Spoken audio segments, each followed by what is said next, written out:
अस्सलाम वालेकुम dear students. उम्मीद है आप सब खैरियत से होंगे और आपका लर्निंग प्रोसेस कोविड के दौरान जो हमारा ऑनलाइन लर्निंग प्रोसेस है ये बेहतर तौर पे जा रहा होगा। एम्प्लॉयज़ रिलेशंस मैनेजमेंट के नए लेक्चर्स के साथ हम आपकी खिदमत में हाजिर हैं। लास्ट लेक्चर में हमने ग्रीवेंस को डिस्कस किया था कि ग्रीवेंस क्या होती है। उसके बाद हमने अपने नए टॉपिक कॉन्फ्लिक्ट और कॉन्फ्लिक्ट मैनेजमेंट को स्लाइटली टैप किया था। What is conflict and how to manage conflict. Grievance basically क्या है? जब आपके साथ जो कमिटमेंट की जाए और उस कमिटमेंट को पूरा ना किया जाए तो उस फिनोमिना को हम ग्रीवेंस कहते हैं। तब एक शिकायत जन्म लेती है, कुछ गिले, कोई शिकवे, को प्रॉब्लम सामने आती हैं। और जब एक पार्टी कुछ चीज़ों पे बिलीव कर रही है और दूसरी पार्टी उसको पूरा ना कर पाए तो तभी ग्रीवेंस सामने आती है, और इसको हम कॉन्फ्लिक्ट का भी नाम दे सकते हैं। फिर कॉन्फ्लिक्ट जो है उसको हम किस तरह मैनेज कर सकते हैं, क्योंकि अगर हम कॉन्फ्लिक्ट को मैनेज नहीं करते तो उससे हमारा जो वर्क रिलेशनशिप होता है उसके ब्रेक होने का खतरा होता है, जो कि हम नहीं चाहते। तो बेसिकली हमारा जो कोर टॉपिक है वो है नेगोशिएशन, क्योंकि नेगोशिएशन के ज़रिए ही हमारा कॉन्फ्लिक्ट मैनेज होगा, नेगोशिएशन के ज़रिए हम ग्रीवेंस हैंडलिंग करेंगे। नेगोशिएशन को हम ऑलरेडी डिस्कस कर चुके हैं, आज हम इसको फर्दर डिटेल के साथ डिस्कस करेंगे। Negotiation is a process in which two और मोर पार्टीज एक्सचेंज गुड्स और services and attempt to agree on the exchange rate for them. अभी देखें, बड़ी इंटरेस्टिंग डेफिनेशन है। नेगोशिएशन क्या है? आपने एक्सचेंज रेट डिसाइड करना है। what will be the exchange rate of certain commodities including goods or services। तो इसको हम नेगोशिएशन का नाम देते हैं। से देयर इज अ कॉन्फ्लिक्ट। आप चाहते हैं कि आपकी प्रमोशन ड्यू थी और आपकी बजाय किसी दूसरे को प्रमोट कर दिया गया है। तो अब यहाँ पे देखें, गुड्स और सर्विसेज, आपकी सर्विस पे बात हो रही है और सर्विस का एक्सचेंज रेट है कि जनाब ये मेरी प्रमोशन ड्यू थी, आपने किसी दूसरे शख्स को प्रमोट कर दिया है, तो आई am not satisfied with it. और फिर यहाँ से एक नेगोशिएशन की बात शुरू होगी कि जनाब अगर आपको नेगोशिएशन नहीं भी दी गई तो इसके बदले में हम आपको कोई एडिशनली कोई असाइनमेंट देते हैं या किसी भी तरह से हम आपको कॉम्पेंसेट करते हैं। तो यहाँ पे एक गिव एंड टेक की बात आएगी। उस गिव एंड टेक में आपका एक्सचेंज रेट क्या होगा? आपने कितना छोड़ा और कितना आपको मिला। उसका एक्सचेंज रेट अगर आपके लिए एक्सेप्टेबल है तो फिर आप कहेंगे ठीक है, इट्स ओके, मुझे वो प्रमोशन अगर आप नहीं भी दे रहे उसके बदले मुझे ये चीज़ दे रहे हैं तो आई एम सेटिस्फाइड। तो ये एक एक्सचेंज रेट की बात है। यहाँ पे एक टेक्निकल टर्म है बातना, BATNA। ये एक बड़ी टर्म की शॉर्ट फॉर्म है, the best alternative to an negotiated agreement. देखिए, प्रमोशन ड्यू थी, प्रमोशन नहीं मिली, अब क्या है?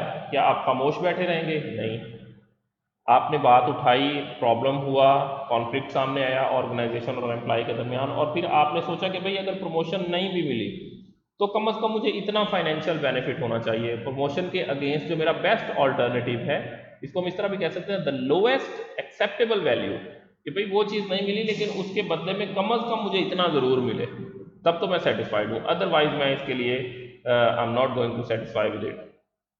द लोएस्ट एक्सेप्टेबल वैल्यू या outcome to an individual for a negotiated agreement, कि जिस चीज़ पे आपके नेगोशिएशन हो रही हैं उसके आपने लोएस्ट कौन सी लेवल सेट किया हुआ है कि भाई कम से कम तो मैं इतना लूंगा, इससे ज़्यादा मिल जाए तो वेल एंड गुड है।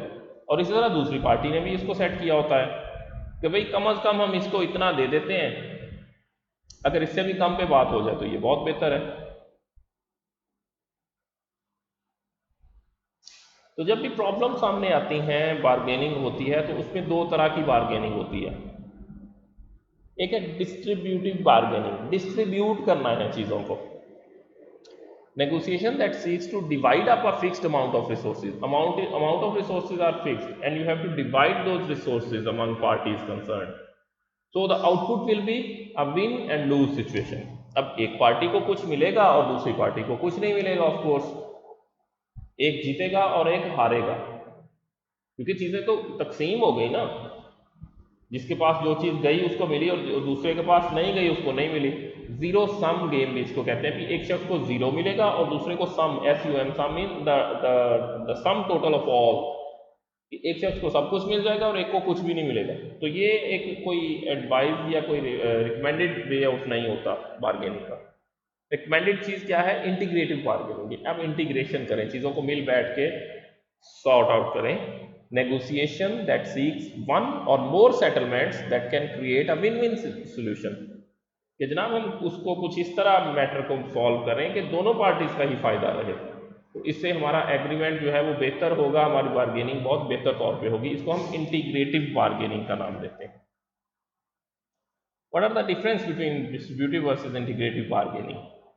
तो हमारे लेफ्ट में बार्गेनिंग करेक्टरिस्टिक्स हैं, उसके बाद पहला कॉलम हमारा डिस्ट्रीब्यूटिव का करेक्टरिस्टिक्स है और लास्ट वाला इंटीग्रेटिव के करेक्टरिस्टिक्स हैं।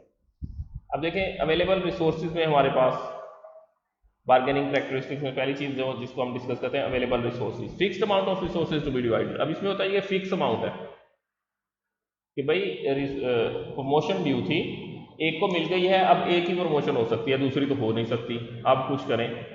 इंटीग्रेटिव में होता है कि ठीक है जनाब उसको प्रमोशन मिल गई है, ये उसका इशू है, आपको प्रमोशन चाहिए, आए हम आपका इंटरव्यू करते हैं, आपको टेस्ट करते हैं, आपकी जजमेंट और आपकी एबिलिटी को चेक करते हैं, अगर आप एलिजिबल हैं तो हम आपको भी प्रमोशन देने के लिए तैयार हैं, उसकी प्रमोशन को छोड़ दें, वो हमारा और उसका इशू है।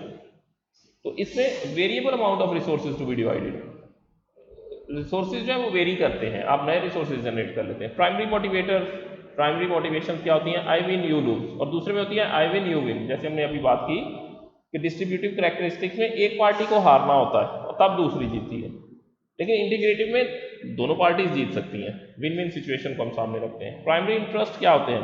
अपोज टू ईच अदर, दोनों का रुख नेगेटिव सिम पे होता है, क्योंकि अगर मुझे मिलेगा तो उसको नहीं मिलना चाहिए, लेकिन इंटीग्रेटिव में ऐसा नहीं होता। कन्वर्जेंट और कॉन्ग्रुएंट विद ईच अदर, हम एक दूसरे के साथ मिल बैठ के बात करने को तैयार होते हैं कि जनाब मैं चाहता हूं कि आपका भी फायदा हो और मेरा भी फायदा हो। तो इसमें रिलेशनशिप का फोकस कैसे होता है? डिस्ट्रीब्यूटिव में हम कहते हैं कि भाई मुझे प्रमोशन मिले, अगला बंदा बेशक सारी उम्र के लिए मेरे साथ उसका रिलेशनशिप खत्म हो जाए, I am not concern with you, short term relationship पे हम फोकस रखते हैं, लेकिन इंटीग्रेटिव में हम लॉन्ग टर्म रिलेशनशिप पे फोकस रखते हैं। We are more concern about person than position. Negotiation process it's very simple. Preparation and planning, सबसे पहले तो आप प्रिपेयर करते हैं कि भाई ये एक इशू है, इस पर एक प्रॉब्लम आ रही है, तो आप इसको प्लान करते हैं, इसके लिए खुद को प्रिपेयर करते हैं। डेफिनेशन ऑफ ग्राउंड रूल्स, फिर आप उसके बाद उस पर उसकी जो रूल्स एंड रेगुलेशन होती हैं, उसकी डिटेल्स होती हैं, आप उनको गो थ्रू करते हैं। तो भाई एक शख्स का प्रमोशन का इशू था, क्या वो प्रमोशन के लिए एलिजिबल भी है? क्या प्रमोशन के लिए उसकी एज, उसकी क्वालिफिकेशन, उसकी एक्सपीरियंस, उसका जेंडर, हर चीज़ सूटेबल है, रूल्स के अंदर भी वो आता है या नहीं? फिर आप उन चीज़ों को क्लैरिफाई और जस्टिफाई कर लेते हैं। This is problem, this is a solution we want to impose. Bargaining and problem, तब आप बार्गेनिंग टेबल पे आते हैं। देखिए आप बार्गेनिंग पे आने से पहले आपने अपना होमवर्क मुकम्मल किया होता है। जब आपके पास अपना होमवर्क स्ट्रांग होगा तो अब आप टेबल पे जब बार्गेनिंग के लिए आएंगे तो आप बहुत स्ट्रांग होंगे। And finally closure and implementation. Closure में एक चीज़ बहुत अहम होती है कि जो कुछ आपने चीज़ें डिस्कस की उनको आप डॉक्यूमेंट करें, उसके बाद जो कुछ डिसाइड हुआ उसको डॉक्यूमेंट करें और फिर सारी कंसर्न पार्टीज का उस पर कॉन्सेंट लें, तब आप हम इसे कह सकते हैं कि this is a good closure and implementation phase. So if it's that much simple, why we are suffering with so many problems on individual levels, on national levels, on international levels? अगर सारा कुछ इतना easy है, negotiation के जरिए हर चीज चुटकी बजाने से हल हो जाती है, तो फिर मसले कहाँ पे आए? The role of personality traits in organization in negotiation. पहली चीज तो ये कि क्या लोगों की जो पर्सनैलिटीज डिफरेंट होती हैं, क्या इसकी वजह से नेगोशिएशन डिफरेंट होती है? रिसर्च हमें बताती है कि traits do not appear to have a significantly direct effect on the outcomes of either bargaining और नेगोशिएशन प्रोसेस। रिसर्च हमें बताती है कि लोगों के जो ट्रेड्स होते हैं, उनकी आदत, उनकी पर्सनैलिटी डिफरेंट होती है, उसकी वजह से कोई बहुत ज़्यादा फर्क नेगोशिएशन पे या बार्गेनिंग पे नहीं आता। अच्छा, दूसरी चीज़ जेंडर हमें क्या बताती है? Women negotiate no differently from men, although men apparently negotiate slightly better than outcomes. थोड़ा सा जेंडर में थोड़ा सा डिफरेंस है, लेकिन ये नॉमिनल है, ये नेचुरल है। Men and women with similar power base use the same negotiation style. अब देखें एक ऑर्गेनाइजेशन का एक जनरल मैनेजर है वो मेल है और दूसरी ऑर्गेनाइजेशन की जनरल मैनेजर है वो फीमेल है, पावर बेस उनकी सेम है, तो वो सेम स्टाइल से नेगोशिएट करेंगे। तो जेंडर यहाँ पे डिफरेंस नहीं करेगी, उनकी पावर बेस डिफरेंट करेगी। Women's attitude toward negotiation and their success as negotiators are less favorable than men's. लोग ज़्यादातर फेवर नहीं देते कि वुमेन को नेगोशिएशंस में डालें, ये कोई साइकोलॉजिकल बैरियर हो सकता है या कोई भी रीज़न, लेकिन generally it is preferred to be to put the burden of negotiation on the shoulders of man instead of women. अच्छा, जब दो पार्टीज के दरमियान कॉन्फ्लिक्ट आए, दोनों आपस में बैठे, दोनों नेगोशिएशन करें और वो नाकाम हो जाए, नेगोशिएशन कामयाब ना हो, तब क्या होगा? फिर हम थर्ड पार्टी ऑप्शन की तरफ जाते हैं कि यार थर्ड पार्टी किसी को शामिल कर लें ताकि इससे ओवरऑल हमारी नेगोशिएशन का प्रोसेस बेहतर हो जाए. थर्ड पार्टी नेगोशिएशन में हमारे पास मल्टीपल ऑप्शन होती हैं. पहली मीडिएटर, मीडिएशन, इसको शायद उर्दू में सालस भी कहते हैं. न्यूट्रल थर्ड पार्टी, अब देखें ये थर्ड पार्टी होगी, यहाँ पे हम जितने भी ऑप्शन डिस्कस करेंगे ये थर्ड पार्टी ऑप्शन है. Neutral third party who facilitates a negotiated solution by using reasoning, persuasion and suggestions for alternative. एक थर्ड पार्टी वो न्यूट्रल होती है, वो दोनों पार्टीज के लिए इक्वल रिस्पेक्टेड होती है. वो दोनों को बुलाते हैं, बिठाते हैं, उनकी बात सुनते हैं, उनको डिफरेंट ऑप्शंस देते हैं, डिफरेंट तरीके से उनको परसुएड करते हैं कि भाई आप अपने नेगोशिएशन के जरिए आप अपने कॉन्फ्लिक्ट को ख़त्म करें. तो इसको हम मीडिएटर कहते हैं जी. Then comes arbitrator.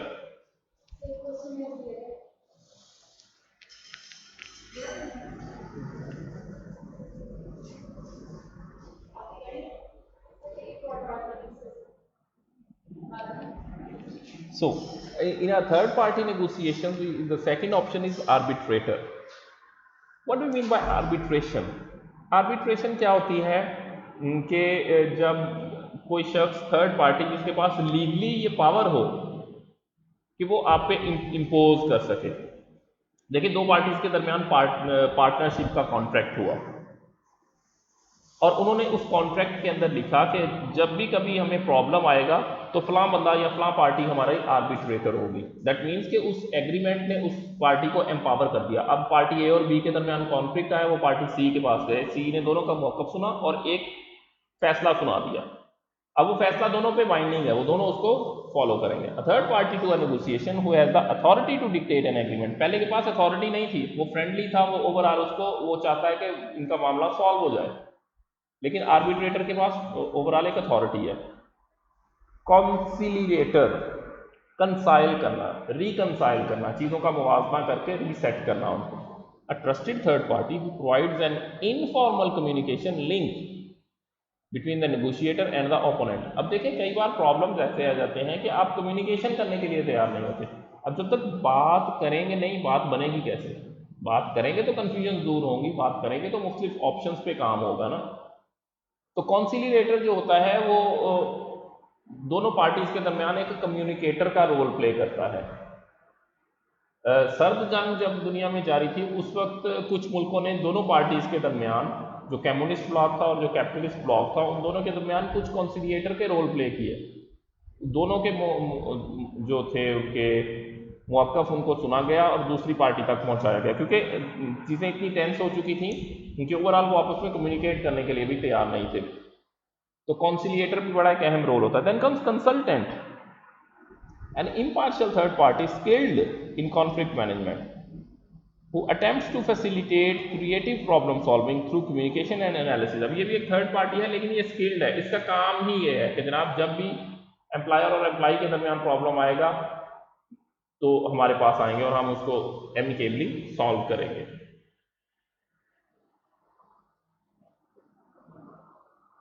अब यहाँ पे हम बात करेंगे कुछ स्टाइल्स की. ये शायद हम पहले भी डिस्कस कर चुके हैं.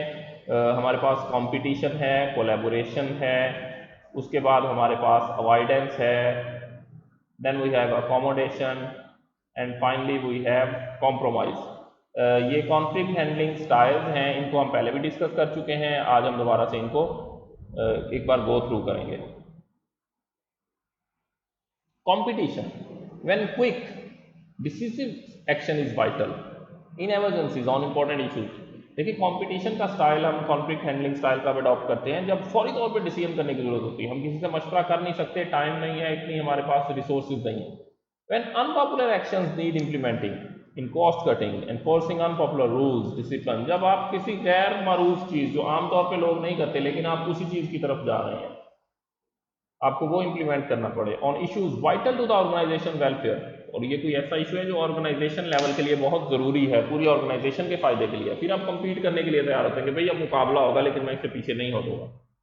When you know you are right, आपको पता हो कि मैं ठीक हूँ, 100% आपको यकीन हो कि I am right in my opinion, तब आप कंपटीशन की तरफ जाते हैं against people who take advantage of non competitive behaviour. और समटाइम्स तो आपको कुछ स्पेशल लोगों के लिए भी ये करना पड़ता है। कोलैबोरेशन, पहला क्या था मुकाबला, अब क्या है ताउन, collaborate to find an integrative solution when both sets of concerns are too important to be compromise. आप उस वक्त ये डिसीजन मेकिंग स्टाइल अडॉप्ट करते हैं, कॉन्फ्लिक्ट हैंडलिंग स्टाइल अडॉप्ट करते हैं जब दोनों पार्टीज का कंसर्न आपके लिए बहुत ज़्यादा अहम हो। When your objective is to learn, आप समझना चाहते हैं, चीज़ों को सीखना चाहते हैं, पार्टी से रिश्ता खत्म नहीं करना चाहते। To merge insights from people with different perspective, gain commitment by incorporating concerns into a consensus, दोनों पार्टीज के कंसर्न सुन के एक मुत्तफिक का फैसला करना चाहते हैं हम। To work through feelings that have interfered with the relationship, avoidance, avoid करना चीज़ों को। आप कोलैबोरेट भी नहीं कर रहे, कंपीट भी नहीं कर रहे, आप सिंपली साइड पे हो जाते हैं। कोई प्रॉब्लम आता है आप उससे साइड पे हो जाते हैं। When an issue is trivial, छोटा सा बड़ा मामूली सी कोई इशू है, और more important issues are pressing, या इशू तो अहम है लेकिन उससे भी बहुत ज़्यादा अहम तरीन इशूज जो हैं वो उस वक्त आपके सामने है, तो आप उसको कहते हैं यार इस चीज़ को छोड़ दें, मैं इसके लिए बस ये चीज़ ज़ाया हो रही है तो होने दें, मैं इसके लिए कुछ भी करने को तैयार नहीं हूँ। When you perceive no chance of satisfying your concern, जब आपको लगता है कि भाई मैं जो कुछ भी कर लूँ मुझे मेरी मतलूबा चीज़ नहीं मिलेगी, तो लड़ाई करने का फ़ायदा ही नहीं। जब लड़ाई करने के बाद भी ये चीज़ नहीं मिलनी तो फिर मैं इसे अवॉइड कर जाता हूँ, मैं लड़ाई भी नहीं करता और इस चीज़ को भी छोड़ देता हूँ। When potential disruption outweighs the benefits of solution, फिर आप कहते हैं कि यार लड़ाई करने से शायद ये चीज़ मिल जाए लेकिन लड़ाई में इतना नुकसान हो जाएगा कि चीज़ का फ़ायदा ही कोई नहीं रहेगा। चीज़ हासिल करने से जितना फ़ायदा होना है उससे ज़्यादा नुकसान तो लड़ाई में हो जाना है, तब भी आप उस चीज़ को अवॉइडेंस में चले जाते हैं। To let people cool down and regain perspective, या आप कहते हैं कि वक्ती तौर पे इस मामले को बिल्कुल क्लोज कर दें कुछ महीनों के लिए, कुछ साल के लिए, ताकि लोग दोबारा से कूल डाउन हों, फिर हम दोबारा नए सिरे से बात कर लेंगे, अभी इसको अवॉइड करते हैं। When gathering information supersedes immediate decision, when other can resolve the conflict effectively, when issues seem tangential और सिम्टोमेटिक ऑफ अदर इश्यूज, जब चीज़ें कुछ ज़्यादा अहम ना हो या आप समझें कि जो कुछ मैं हासिल करना चाह रहा हूँ वो ज़्यादा अहम नहीं है, तब आप अवॉइडिंग स्टाइल में जाते हैं। अकोमोडेशन, लोगों को अकोमोडेट करना। When you find you are wrong and to allow a better position to be heard, आपको पता चल जाता है कि भाई इस कॉन्फ्लिक्ट में मेरी गलती थी, तो अब आप फेस सेविंग चाहते हैं, आप चाहते हैं कि यार कोई फोरम हो जिसमें मेरी बात सुनी जाए और मुझे इसे बाइज़त तौर पे बरी कर दिया जाए। To learn and to show your reasonableness, आप चाहते हैं कि मैं चीज़ों को समझूं और मैं एक रीजनेबल इंसान के तौर पे सामने आऊँ। When issues are more important to others than to yourself and to satisfy others and maintain corporate, आपका जो अगली पार्टी है वो आपको बहुत ज़्यादा अजीज़ है, जिस चीज़ पे नेगोशिएशन हो रही है वो चीज़ अजीज़ नहीं है, अगली पार्टी बहुत ज़्यादा अजीज़ है। To build social credit for later issues, आप चाहते हैं कि भाई आज के दिन अगर मैं अपनी पोजीशन से पीछे हट जाता हूँ, कोई चीज़ दे देता हूँ, उससे मेरी एक क्रेडिबिलिटी बन जाएगी, उस क्रेडिबिलिटी के जरिए फर्दर मैं बहुत ज़्यादा फायदा ले सकता हूँ। To minimize loss when outmatched and losing, आपको पता है कि जो कुछ आप हासिल करेंगे उसको हासिल करने के लिए एफर्ट्स बहुत ज़्यादा करनी पड़ेगी, तो आप नुकसान से बचने के लिए भी उस चीज़ को समटाइम्स छोड़ देते हैं। When harmony and stability are especially important to allow employees to develop by learning from mistakes, तो ये कुछ self explanatory चीज़ें हैं। Finally, compromise. Compromise is a good strategy of handling conflicts. When goals are important but not worth the effort of potential disruption of more assertive approaches. Goals तो important हैं लेकिन इतने भी important नहीं है कि भाई उसके खातिर हम लड़ाई करें या लोगों से मसाइल अफोर्ड करें। When opponents with equal power are committed to mutually exclusive goals, जब आपके बराबर के जो ओपोनेंट्स हैं उन्होंने भी कमिटमेंट कर ली है कि वो किसी भी सूरत इस चीज़ को नहीं जाने देंगे। To achieve temporary settlements to complex issues, तो बहुत बड़े इश्यूज हैं, वो सदियों से चले आ रहे हैं, सालों से चले आ रहे हैं, आप वक्ती तौर पे उनको सॉल्व करना चाहते हैं कि भाई एक साल जो बहुत अहम है इसके लिए हम इसको कॉम्प्रोमाइज़ कर रहे हैं। जहाँ पे हैं हम वहीं पे रहेंगे।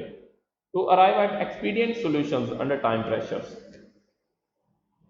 टाइम कॉन्स्ट्रेंट है, प्रॉब्लम बहुत बड़ा है, टाइम कॉन्स्ट्रेंट है, कम वक्त में आपको इसको सॉल्व करना है, फिर आप कॉम्प्रोमाइज़ कर जाते हैं उस चीज़ को कि ठीक है अगर कुछ नुकसान भी हो रहा है लेकिन हम इसको as early as possible wind up करना चाह रहे हैं, तो आप उसमें उस चीज़ को कॉम्प्रोमाइज़ कर सकते हैं। As a backup when collaboration और competition is unsuccessful.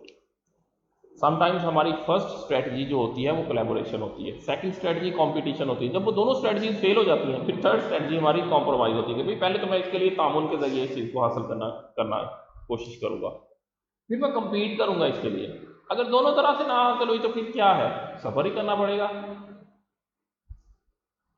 So that's all for our today's lecture. Thank you. Allah हाफिज़।